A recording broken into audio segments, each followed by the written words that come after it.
ہماری زمین پر بڑے بڑے پہاڑ موجود ہیں اور ان پہاڑوں میں ان گنت ایسے راز چھپے ہیں جن کے بارے میں ہم جانتے تک نہیں ہیں۔ آج میں آپ کو ان پہاڑوں میں چھپی پراسرار چیزوں کے بارے میں بتانے جا رہی ہوں جسے دیکھ کر آپ حیران رہ جائیں گے۔ تو ویڈیو شروع کرنے سے پہلے چینل کو سبسکرائب کر دیں اور بیل کے بٹن کو دبا دیں تاکہ آپ کو نئی ویڈیو کا نوٹیفیکیشن مل سکے۔ اونٹرسبرگ پورٹلز، جرمن۔ آسٹریا کی سرحد پر برگ ٹیسگیڈن ایلپس کے درمیان اونٹرسبرگ ماؤنٹین واقع ہے۔ یہ دنیا کے پراسرار پہاڑوں میں سے ایک ہے۔ یہاں کی داستانیں گہری قبروں میں دفن رومی شہنشاہوں، کھائیوں میں رہنے والے کھوئی ہوئی تہذیبوں اور اس کے جنگلوں میں گھومنے والے عجیب و غریب درندے کے بارے میں بتاتی ہیں۔ خیال کیا جاتا ہے ایڈلف ولف ہٹلر کو اس پہاڑ کے لیے بہت دلچسپی، پڑھنے کا بہت جنون تھا اور اس طرح اس نے ایگلز نیسٹ پہ چوٹی کے بالکل اوپر ایک گھر بنایا اور دوربین کے ذریعے اونٹرسبرگ کا مشاہدہ کیا۔ اس نے کیا کچھ دیکھا وہ کسی کو معلوم نہیں، تاہم پہاڑ پر آنے والے دوسرے لوگ پہاڑ کے کئی حصوں میں وقت کا آہستہ ہونا اور پہاڑ کے دوسرے حصوں پر نارمل چلنے کی اطلاع دیتے ہیں۔ بعض اوقات اس میں شامل فاصلے انتہائی طویل ہوتے ہیں اور ممکنہ طور پر گمشدہ وقت کے دوران سفر نہیں کیا جا سکتا تھا۔ تاہم اس سب کے بارے میں ایلین، ٹائم ریپس، پورٹل سے لے کر دوسری دنیاؤں تک کے بہت سے نظریات ہیں۔ اس کے علاوہ کچھ لوگ یہ بھی خیال کرتے ہیں کہ جو لوگ ان چیزوں کا تجربہ کرتے ہیں وہ یا تو بیمار ہیں، ڈی ہائیڈریشن کا شکار ہیں یا چلتے چلتے کسی طرح سو گئے ہیں۔ آسٹریا کے مصنف آسٹن وولف نے دعویٰ کیا ہے کہ انہوں نے پہاڑ پر ایسی جگہیں ڈھونڈی ہیں جہاں ان کی گھڑی دوسری جگہوں کے مقابلے میں زیادہ تیز چلتی تھی۔ اس کا یہ بھی دعویٰ ہے کہ اسے ایک غار میں رہنے والے آدمی ملے جنہوں نے اسے بتایا کہ وہ جنگ عظیم دوم کے ایس سپاہی ہیں جن کی عمر کئی دہائیوں سے زیادہ نہیں ہوئی۔ زمبابوے میں ماؤنٹ نیانگانی کی مخلوق۔ ماؤنٹ نیانگانی کا ایک چل کرنے والا نک نیم ہے، نگلنے والا پہاڑ۔ اس کا نام اس وجہ سے پڑا کہ لوگ اس پر چڑھتے وقت کتنی بار غائب ہو جاتے ہیں۔ مقامی روایت کے مطابق ماؤنٹ نیانگانی ایک مقدس پہاڑ ہے جس میں آبائی روحیں آباد ہیں۔ یہ بھی کہا جاتا ہے کہ یہ بری روحوں اور دیگر مافوق الفطرت مخلوقات کا شکار ہے۔ یہاں کے مقامی لوگ خبردار کرتے ہیں کہ اگر مسافر رنگ برنگے سانپ، آنکھ کے بغیر برتن یا سونے کی اینٹ سے ملے تو بہتر ہے کہ ان چیزوں کو نظر انداز کر کے آگے بڑھیں۔ نیز شرارتی روحیں لوگوں کو کناروں سے دور کرنے کے لیے کہا جاتا ہے زائرین اکثر چکر آنے، متلی اور بے ترتیبی محسوس کرنے کی اطلاع دیتے ہیں اور وہ عجیب و غریب آوازوں، روشنیوں، ان کے پیچھے آنے والے جانوروں اور ایسے درختوں کی بھی اطلاع دیتے ہیں جو انسانی چہروں میں گھومتے ہیں اور سرگوشی کرتے ہیں۔ یہاں تک کہ ندیوں کی افواہیں بھی ہیں جو خون کی طرح سرخ کر دیتی ہیں۔ نومبر 2014 میں 20 سالہ برطانوی ایکسپلورر تھامس گیسفورڈ پہاڑ کی تلاش کے لیے اکیلا نکلا۔ اس نے اس دن چوٹی پر پہنچنے اور رات قیام کرنے کا ارادہ کیا۔ بعد میں اس نے دعویٰ کیا کہ چڑھائی کے دوران ایک گھنی دھند چھائی ہوئی تھی جس نے اسے پریشان کر دیا۔ موسلا دھار بارش ہونے لگی، اس لیے اس نے فیصلہ کیا کہ وہ جہاں تھا وہیں ڈیرا ڈالے اور موسم صاف ہونے کا انتظار کرے۔ ارد گرد کے اندھیرے میں مختلف مخلوقات اس کا چکر لگاتی دکھائی دی۔ اس نے مقامی لوگوں کی بتائی ہوئی باتوں پر عمل کیا جنہوں نے اسے کہا کہ وہ کسی بھی عجیب سلوک کرنے والے جانوروں کو نظر انداز کریں۔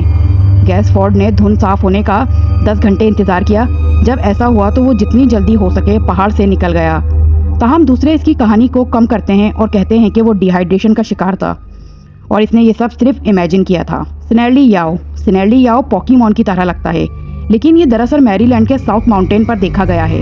ایک پراسرار جائنٹ بلیک ڈاگ۔ یہ ظاہر کرتا ہے کہ میں پوکیمون کے بارے میں کتنا جانتا ہوں۔ زیادہ تر نظارے ان جگہوں پر ہوتے ہیں جہاں پرانی قومی سڑکیں ایک نالے اور وادی کو کاٹتی ہیں۔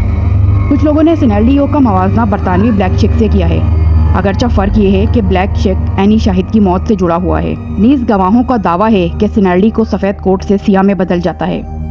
ایک گواہ سنیرلیاؤ کو بغیر سر کے سفید کتے کی طرح بیان کرتا ہے جو زنجیر گھسیٹ رہا ہے۔ اس پراسرار کتے کے نظارے ساؤتھ ماؤنٹین کے قریب ایک سرائے سے ہیں جو 1790 میں تعمیر کی گئی تھی۔ اس وقت کی کہانیوں کا ایک عام فارمیٹ تھا۔ وہاں سے گزرنے والے مسافروں کو اپنے گھوڑوں کے لیے ایک پراسرار کتے سے خوف آتا تھا جو نمودار ہوتا تھا اور پھر جیسے ہی سوار ہوتا غائب ہو جاتا تھا۔ اس کی شرارتوں کا شوق اب دور جدید میں چلا گیا ہے۔ مسافر اب رپورٹ کرتے ہیں کہ سنیرلی کاروں کے سامنے چھلانگ لگاتا ہے۔ ڈرائیور جانور سے بچنے کے لیے مڑے گا اور پھر حادثے کا شکار ہو جائے گا۔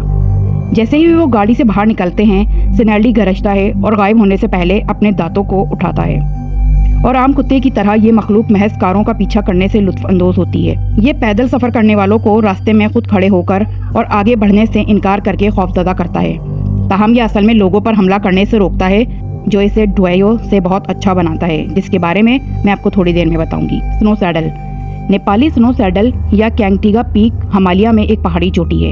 ये चोटी 6,782 मीटर ऊंचाई पर आसमान को छूती है और इसे पहली बार 1964 में सर किया गया था। अब तक ये नेपाल के किसी भी पहाड़ की तरह लगता है। ये यकीनी तौर पर एवरेस्ट नहीं है। जो चीज़ इस चोटी को अजीब बनाती है वो ये है कि गूगल अर्थ पर इसकी एक साइड का कुछ हिस्सा ब्लैकआउट है। फितरी तौर पर जब गूगल जैसी बड़ी कंपनी कुछ छुपाती नजर आती है तो साजिशी नजरियात बारिश के बाद नजर आने वाली खुम्बियों की तरह नमूदार होते हैं। कुछ का ख्याल है कि ये यूएफओस के लिए एक खुफिया अड्डा है या हवाई जहाज की जांच के लिए एक हैंगर है। जमीन से नीचे की मज़ीद वजाहतों में एक हादसाती खराबी शामिल है। जी हाँ, गूगल की एक साइट डेली स्टार का ख्याल है कि इसे चीन के साथ तनाज़े की वजह से ब्लैकआउट किया गया था। तो इसका किसी भी चीज़ से क्या लेना देना? किसी का बेहतरीन अंदाजा है कि इससे सिर्फ जमीन की तज़ाइन का एक सैटेलाइट मंजर देखना है। स्कॉट वेरिंग, एक यूएफओ ब्लॉगर, दावा करता है कि पिच पहाड़ों की सबसे ऊंची सवारी के साथ मिलता है और ये वो रास्ता है जहाँ से कोहे पेमा चोटी तक पहुँचते हैं। ये सिर्फ हवा के जरिए काबिल रसाई है जो ब्लैक पिच को मजीद पुरस्कार बना देता है। The big grey man of Ben Macdui. हम में से ज्यादातर लोगों ने बिग फिट और यटी के बारे में सुना है, लेकिन क्या आपने बड़े ग्रे इंसान के बारे में सुना है जो समझा जाता है कि एक बड़ी सुरमई मखलूक है और स्कॉटलैंड के बेन मैकडोई माउंटेन पर पाया जाता है।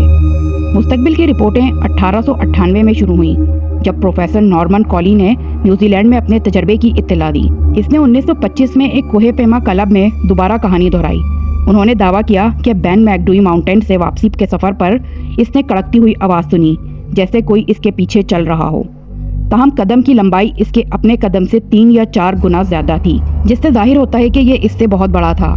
ये कुछ डरावना लगता है, लेकिन जो चीज़ इसे मजीद ख़राब करती है वो ये थी कि वो घनी धुंध के दरमियान पैदल सफ़र कर रहा था। इसलिए कोहे पेमा को कुछ नज़र नहीं आ रहा था, लेकिन वो सिर्फ अपने पीछे आने वाले बड़े कड़कते कदमों को सुन सकता था। डर से आने वाले आंसुओं ने प्रोफेसर कोली को अपनी लपेट में ले लिया और वो बाकी रास्ता पहाड़ से नीचे भागा। ये एक ऐसा तजर्बा था जिसके चलते इसने अकेले पहाड़ पर वापस जाने से इनकार कर दिया। इस मखलूक को किसी हकीकी ऐनी शाहिदीन ने नहीं देखा। इसके बजाय लोग सिर्फ आवाज़ों की मौजूदगी की इत्तला देते हैं और शाज़ो नादिर मौके पर एक बड़ा ग्रे शैडो दिखाई देता है। डुएयो, इंसान नुमा भेड़िया। ये अजीब मखलूक अमेरिका के एपलाचिन पहाड़ पर पाई जाती है। डुएयो या डीवेयो नाम का पहला जिक्र वेस्ट मिडलटन फ्रैगर काउंटी मैरीलैंड में 1944 में जाहिर हुआ था।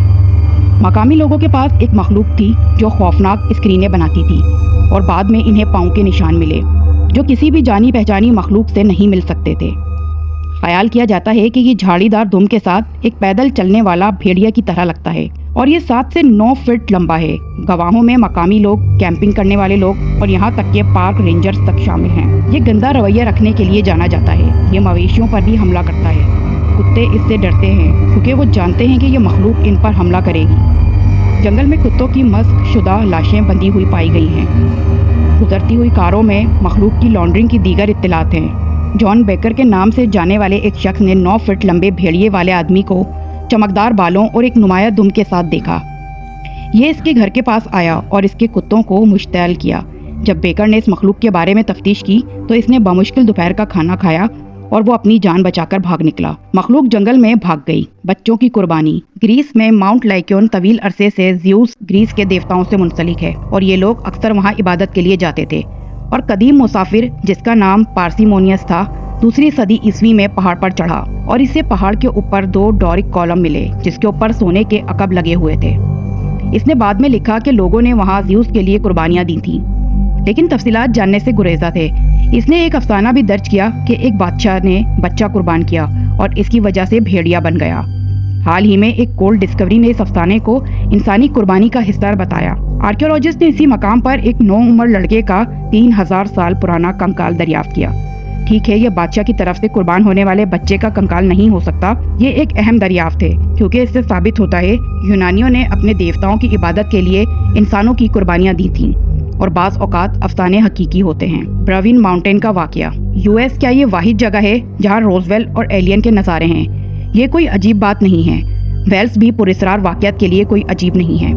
जनवरी 1974 में लोगों ने एक जोरदार धमाके की आवाज़ सुनकर जमीन को लरसते हुए महसूस किया और वेल्स में ब्रोविन पहाड़ों के ऊपर चमकती हुई रोशनी देखी। जब जलजले के झटके आए तो बहुत से लोगों के घरों में खौफ और हरास फैल गया और वो बाहर भागे। बहुत से लोगों ने पहाड़ पर रोशनी देखी।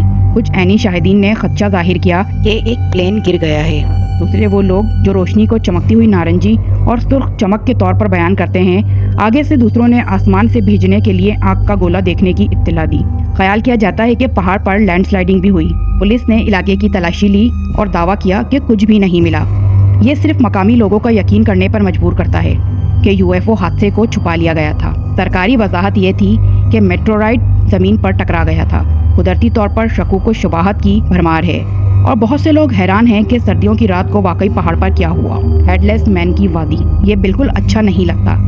नहनी नेशनल पार्क मैकेंजी पहाड़ों के इलाके और कनाडा का हिस्सा है। इसकी कदीम खूबसूरत ज़ाहिरी शक्ल के बावजूद पार्क ने इंतहाई नागवार वजूहात की बिना पर वादी ऑफ हेडलेस मैन का नाम हासिल किया। इस इलाके में आबाद होने वाले मकामी लोग वादी से खौफजदा थे क्योंकि वो इसे बुरा समझते थे और उन्होंने वहाँ रहने से इनकार कर दिया था।